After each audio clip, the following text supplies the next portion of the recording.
Comment prier? Pourquoi est-ce que c'est comme ça? Ai-je dit à sainte Thérèse. Quand j'ai vu des gens prier, ils avaient souvent l'air malheureux.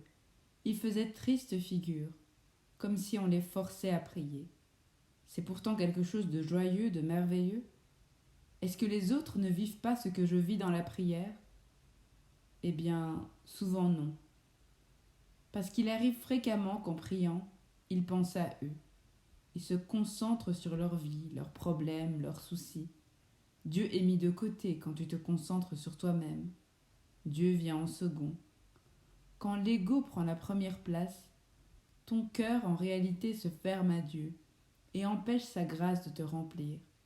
Mais quand tu te concentres sur Dieu en priant, quand tu lèves les yeux vers lui en regardant au-delà de toi-même, du monde, ton âme s'ouvre et Dieu déverse sa grâce profondément en toi. Elle a dit que c'était ce qui m'arrivait. Avant, je ne savais pas comment prier, mais quand elle m'a enseigné à le faire, j'ai fait ce qu'elle disait. J'ai levé les yeux vers Jésus et je me suis placée à côté de lui. C'est ce qui a ouvert mon cœur, car je me concentrais sur lui. Mais c'est triste, a dit sainte Thérèse. La plupart des gens ne le font pas.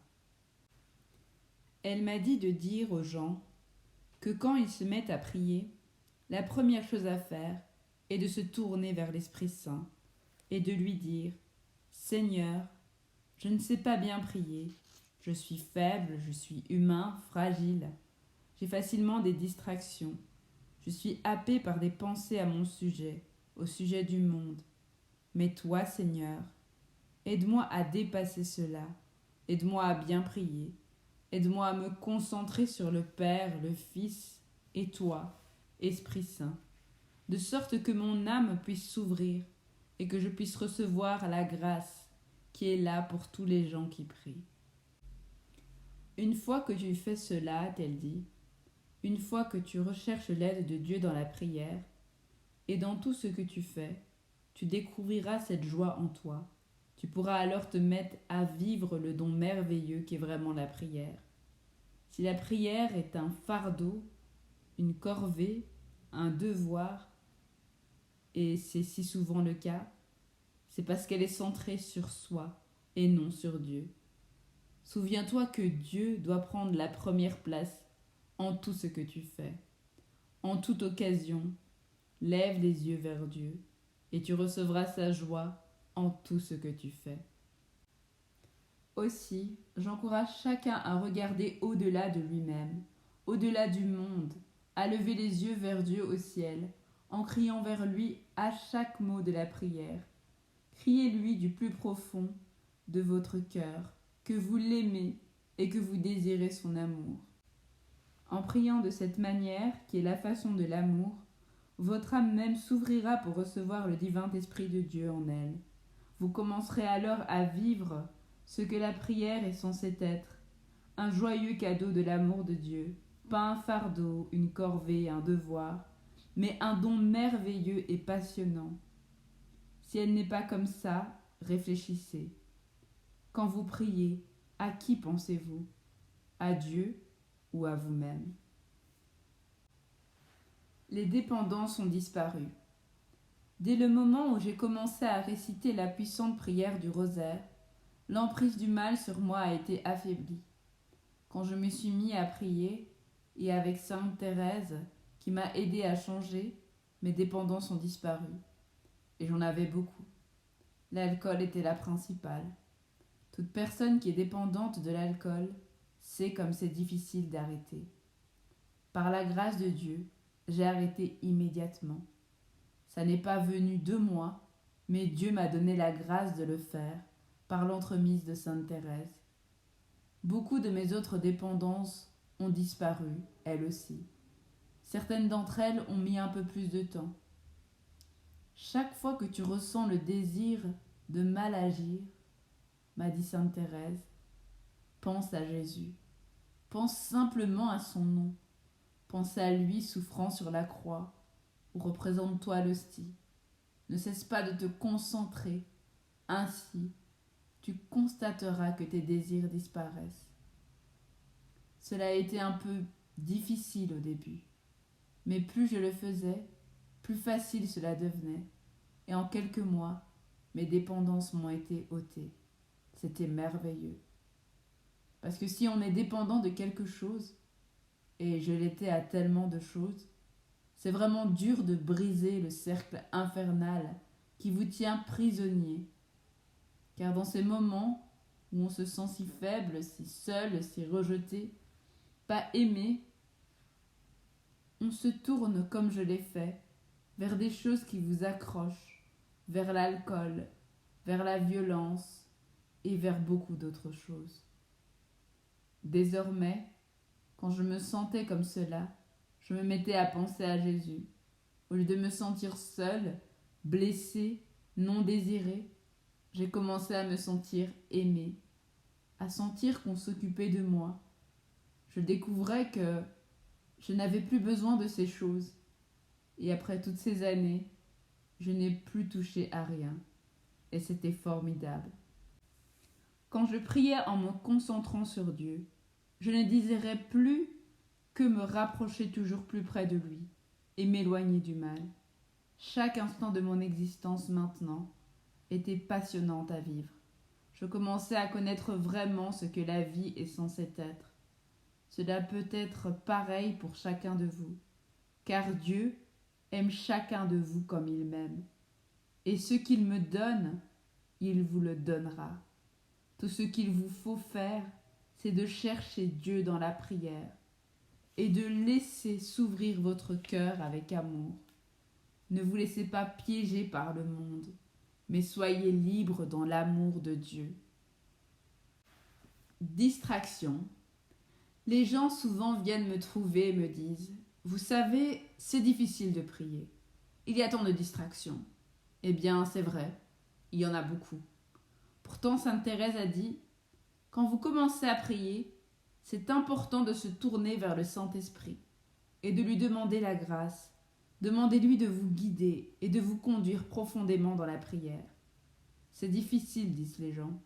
Peut-être, mais c'est dur souvent parce que vous êtes piégé en vous-même ou piégé dans la peur du mauvais. » La première fois que Sainte Thérèse est venue à moi et m'a appris à prier, j'étais dans une chambre d'hôtel à Adélaïde, une ville d'Australie. J'étais à genoux près de mon lit à prier, quand tout d'un coup, les portes et les armoires se sont mises à vibrer, à s'ouvrir et à se refermer.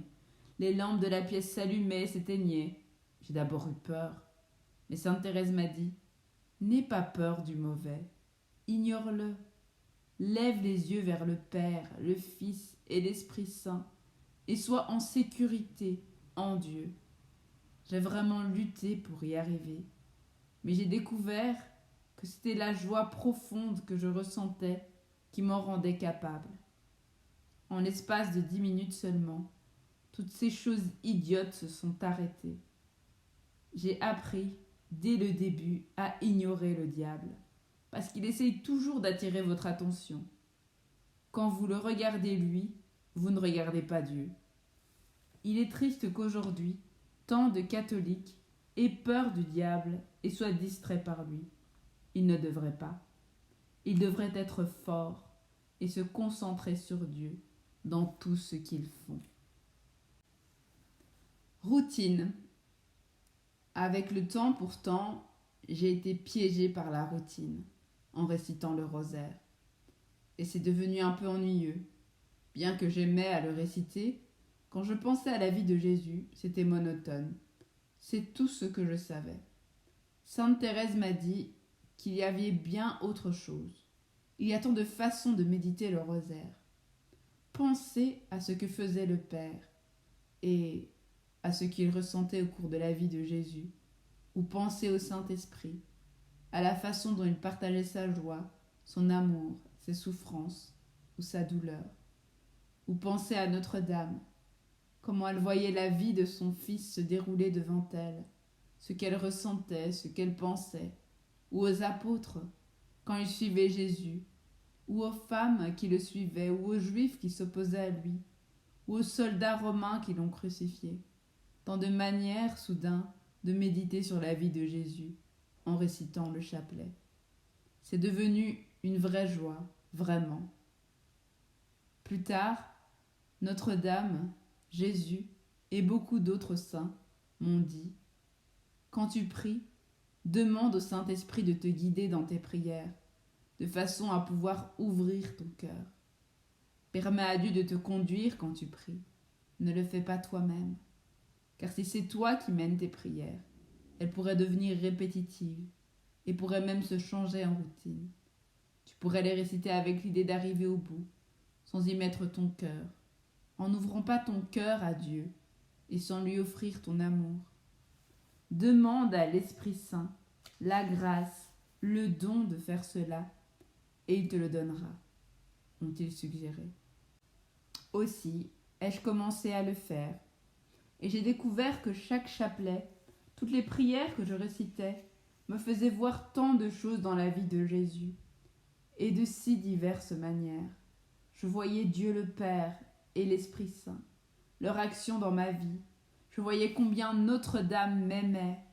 Tant de choses m'étaient montrées que je n'aurais jamais vues si je n'avais pas ouvert mon cœur. C'est la grâce de l'Esprit Saint qui m'a ouvert le cœur. Dis cela à tous, m'a-t-il dit, parce que tant de gens sont piégés dans leurs prières. Quand on est prisonnier de ses pensées, quand ça devient une routine, ça peut devenir très ennuyeux de prier. Quand tu commences à batailler en priant, tu peux connaître des moments difficiles et tu pourrais aisément décider d'arrêter. Satan grossit les difficultés. Il travaille sur ses sentiments intérieurs pour que tu arrêtes de prier, puisque c'est ce qu'il veut.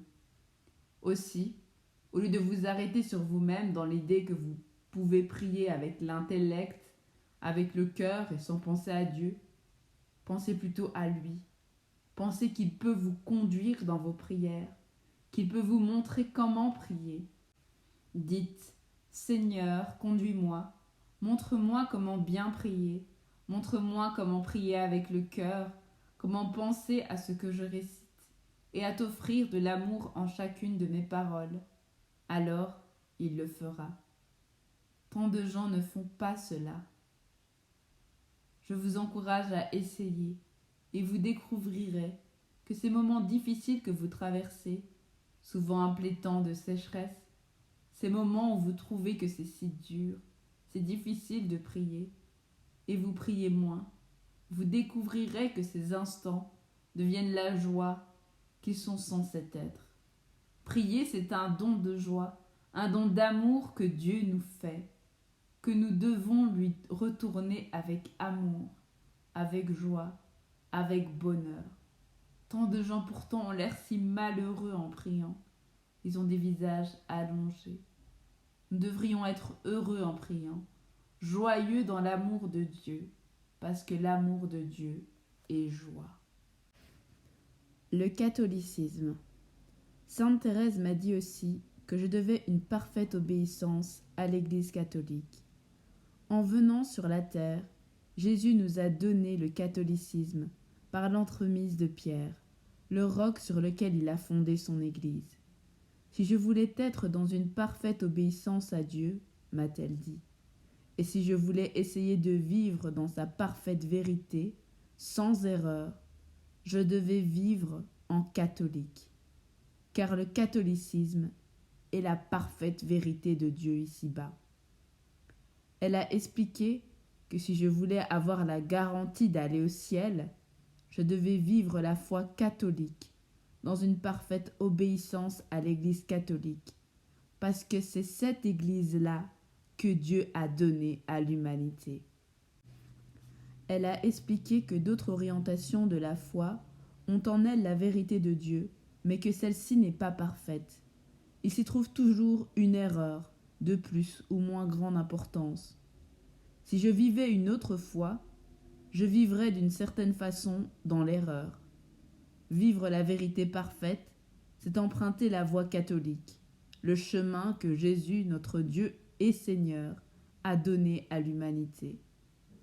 Emprunter la voie catholique, a-t-elle dit, c'est vivre des sacrements, c'est vivre de la prière de la Sainte Écriture, dans une totale obéissance à ce que dise la hiérarchie de l'Église, le pape.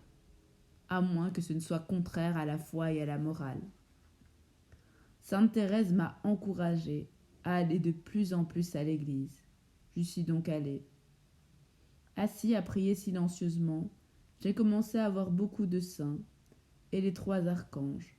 Cela a débuté avec des statues qui s'animaient et me parlaient. C'est un grand choc, je vous le dis. Si vous regardez une statue et que soudain elle s'anime et se met à vous parler, les saints m'ont donné beaucoup de messages, mais qui tous avaient fondamentalement le même sens. Si je voulais vraiment aimer Dieu, je devais vivre la foi catholique, emprunter la voie catholique. Je devais aimer mon prochain et vivre en recevant les sacrements, en priant et en lisant la Sainte Écriture. C'est le vrai chemin vers Dieu, ont-ils dit, le vrai chemin qui est Jésus. Ils ont dit aussi que je devais obéir à l'Église catholique. L'obéissance. C'est très important l'obéissance.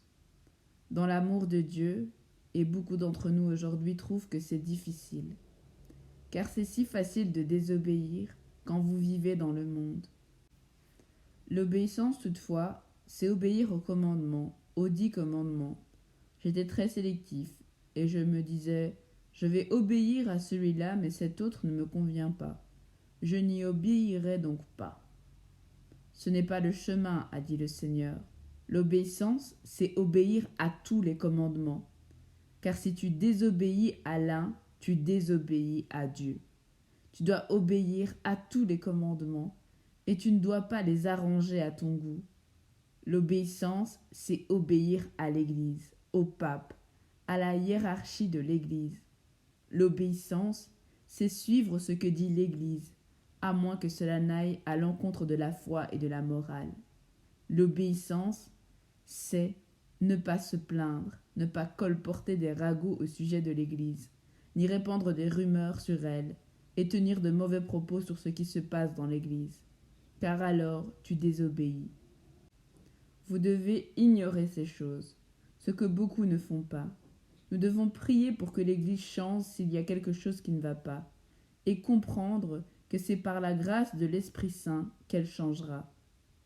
En cas de problème dans l'Église, et quand nous les voyons, il nous faut dans l'obéissance prier et demander à Dieu que dans sa miséricorde, il aide son Église à surmonter ses problèmes.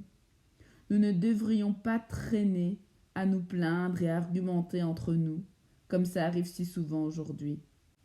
Beaucoup se plaignent de prêtres qu'ils connaissent, pensant qu'ils divaguent un peu. Mais dans l'obéissance à Dieu, nous ne ferons pas cela, parce qu'il a dit qu'il fallait aimer tout le monde, y compris ses prêtres, que nous ne devions pas colporter des ragots ou des rumeurs à leurs propos, prier pour les prêtres et leur offrir notre aide. Voilà ce que nous devons faire. Combien d'entre nous restent assis à se plaindre à leur sujet?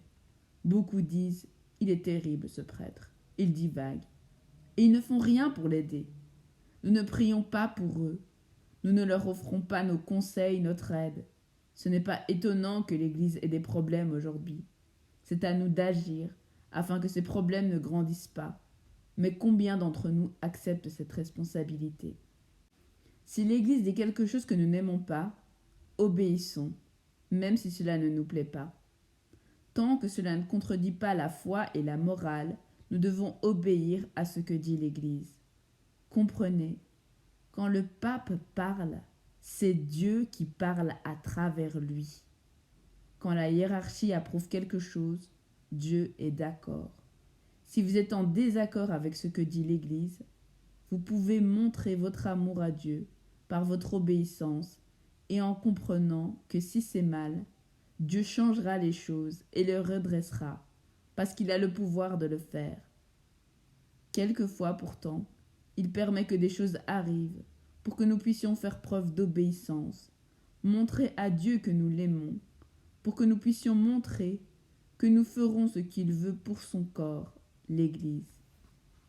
Beaucoup d'entre nous aujourd'hui sont incapables de faire cela, et moi aussi j'en suis coupable. Je vois des choses parfois et je murmure quelque peu. Et soudain voilà le Seigneur qui me dit Un instant, c'est l'Église, c'est mon corps, c'est mon Esprit Saint qui guide l'Église. Quand tu la critiques, c'est moi que tu critiques. En critiquant les prêtres, c'est moi que tu critiques. En critiquant les évêques, le pape, les cardinaux, c'est moi, c'est mon corps que tu critiques. Comprends que, en cas de choses anormales dans mon Église, c'est ton obéissance parfaite que je veux, ta totale acceptation de ma volonté. Je veux que tu comprennes parfaitement que je redresserai ce qui n'est pas correct dans mon Église. Ce que je veux de toi, c'est l'obéissance et la prière, l'offrande des sacrements pour que l'Église reste sur le bon chemin. Dieu a dit que les nombreuses choses qui se passent sont là pour nous mettre à l'épreuve, pour nous aider à nous rapprocher de Dieu, à montrer la profondeur de notre amour pour lui. Il est si fréquent que nous ne le voyons pas, et nous commençons à nous plaindre, à bavarder, et les problèmes de l'Église se mettent à grandir. C'est quand nous désobéissons que les problèmes commencent. Quelle est grande notre responsabilité, car beaucoup d'entre nous, par leur conduite, aident l'Église à devenir de plus en plus petite, au lieu de l'aider à devenir de plus en plus grande. Je vous invite donc à vous regarder. Voyez ce que vous dites sur l'Église. Songez à vos propos sur les prêtres. Au lieu de tenir de méchants propos, de donner aux choses une proportion qu'elles n'ont pas, commençons à en dire du bien. Commençons à prier pour les prêtres. Commençons à les soutenir. S'ils se trompent un peu, aidons-les à comprendre en quoi ils se trompent, au lieu de les critiquer. Car dans l'amour de Dieu, nous n'allons pas les critiquer, mais nous allons obéir à sa volonté et ne pas nous attendre à ce que ce soit la nôtre qui s'impose. C'est si important aujourd'hui, car les gens se trouvent prisonniers des petits détails, des choses qui arrivent dans l'Église. Doit-on recevoir sur la langue ou dans la main? Le tabernacle doit-il être placé sur le côté ou au centre de l'Église? Ce ne sont que des petits détails, mais qui nous dérangent tellement. Si l'Église les approuve, nous devons obéir. Que nous soyons d'accord ou non, Dieu appelle à une obéissance totale à l'Église.